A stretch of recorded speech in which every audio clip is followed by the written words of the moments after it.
അണ്ണൻ തന്നെ അവരോട് പറ മുഹൂർത്തത്തിന്റെ ടൈം.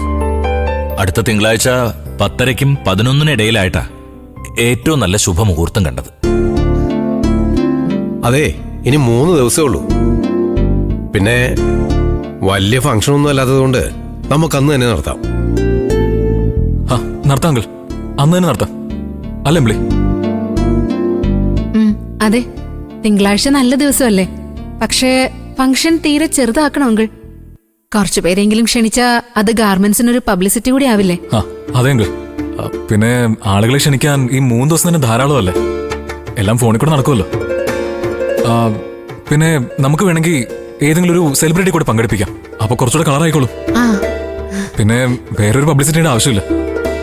ഓൺലൈൻ വഴി സംഗതി ലോകം മുഴുവൻ അറിഞ്ഞോളൂ അല്ലേ അമ്പിളി? സെലിബ്രിറ്റി ആയിട്ട് ആരെ കൊണ്ടുവരാൻ പറ്റില്ല കേട്ടാ? ഏതെങ്കിലും സിനിമാ നടനെയോ സിനിമാ നടിയൊക്കെ കിട്ടുമോ? അതിപ്പോ നമുക്ക് നോക്കാം അമ്പിളി. കാശിറക്കിയ ആര് വേണമെങ്കിലും കിട്ടുമല്ലോ.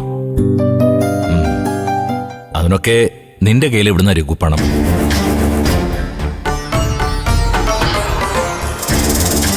ദാസ് ഇത്രയൊക്കെ ചെയ്തിട്ടും വീണ്ടും അവന് ബാധ്യത ഉണ്ടാക്കാൻ നീ നോക്കുകയാണ് രഘു.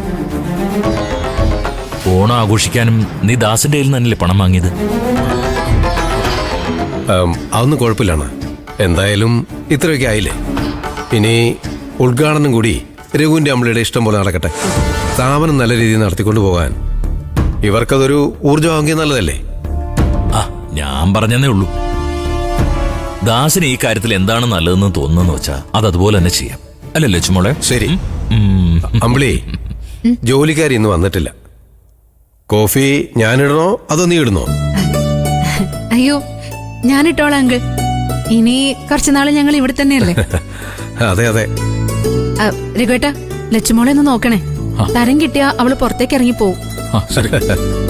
അതൊക്കെ ലച്ചുമോളുടെ മുത്തച്ഛൻ നോക്കിക്കോളൂ. കണ്ടില്ലേ മുത്തച്ഛന്റെ വഴി ഇറങ്ങാണ്ടിരിക്കുന്നത് അല്ലേ മോളൂ?